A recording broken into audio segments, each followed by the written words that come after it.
Thank you. Um, Actually, I probably should be in the other category because I feel like I'm an entrepreneur all over again. I started a venture capital fund and I'm out fundraising. So if any of you happen to have $5 million burning a hole in your pocket, I've got a place to put it.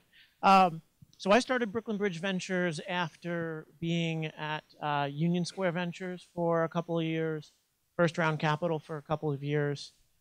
So I like to think that, I've had a chance to work for two of the best venture investment firms in the country, and I feel very fortunate about that. Basically, what I'm doing is very much a continuation of what I've been doing at First Round Capital, and that's working way too hard with really small amounts of money.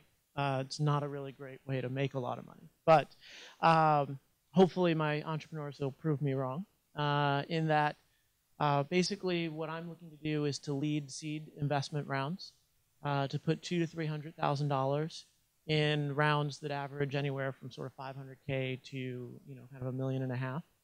I really try and work hard and roll up my sleeves, pre-rolled up.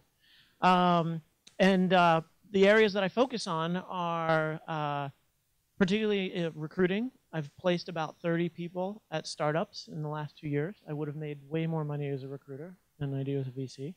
Everything from first technical hires to designers. It's something that I got a great piece of advice from Nick Beam at Matrix, and he sat down when I first joined First Round and said, the best thing you can ever do for a company is help them make a great hire, because you're there, once or twice a month and pinging back and forth over emails, but you help them make that first CTO, that first key CMO, marketing person. They're going to be there every day, and they're going to represent, a quarter of the team in the seed round, and that really makes a big difference. That's an area of focus that I'm really spending a lot of time on. PR is another one, and working with product. I think I'm pretty decent with product in very small doses, so it takes me a long time to make a wireframe, so you'll still have to do that. I won't be able to do that for you. I'm very focused on New York. So unfortunately, for those of you that came from very far away that signed up to pitch me this morning, we had very short conversations because I think there's more than enough for me to do here. My inbox is demonstrating that.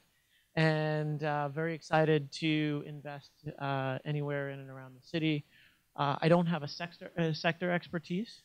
I sort of think that all of you, no matter what you're doing, face the same types of problems in the first year. How do I get along with my co-founder? How do we make sure we make enough progress to get a Series A?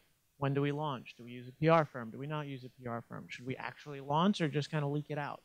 All of those types of things, whether you're building hardware, whether you're building an e-commerce site, come into play.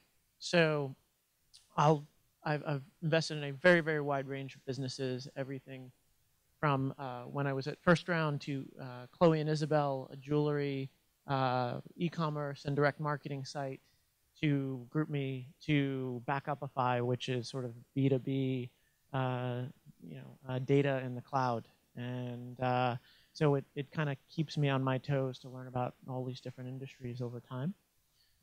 The other sort of major focus for me is just helping with the sort of entrepreneur whispering, right? The fact that this is nerve-wracking to do, and sometimes the best thing that I can do is, sit down at a board meeting and say, "How you doing? This is really hard, right? Like, how are you feeling?" That sort of human, personal connection. I have to say that the entrepreneur who spoke before me, a lot of times, first-time entrepreneurs will teach classes at GA and blog and write blogs, and it's sort of questionable as to whether or not they are a little lucky or they actually know what they're talking about. I have to agree with everything that he said before. It really is about relationships. Half the time in the meeting, I'm trying to figure out whether I want to work with you. We'll figure out the deck later. We'll figure out the numbers later. Do I feel like not only do I want to work with you, but going back to the recruiting side, would other people want to work with you? Do I think you can sit across the table and convey this vision to somebody? That's really meaningful, because trying to build that team. I was just talking to a startup today about, first 4 or 5 hires really dictate whether or not you're going to be successful as a company. So, be thoughtful about it and make sure you meet enough people. I'm pretty accessible, maybe even too so. I have my calendar right up on my site. You can, attempt to grab some time. I will try and get back to everyone. Just keep in mind what my job is. I give away money for a living, and I put my email address next to it. So now you know how I spend a lot of time.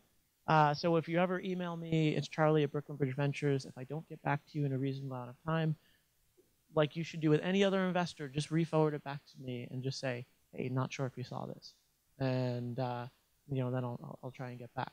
I can't promise a meeting with everybody, but I will try and give some pretty reasonable feedback. And I do say no, unlike a lot of other investors that are like, yeah, that's interesting. And then you don't know whether or not they're ever going to invest. Because to be honest, I can't have you in my inbox for the next 3 weeks wondering whether or not I'm going to invest. So you need to go away for a little while and do something different or find another investor because, I won't be the guy for this, but at least, I'll give you the second best answer that you can have. Awesome. And I think this is a 5-minute thing. Right? Yep, you're done. Okay, cool. Great.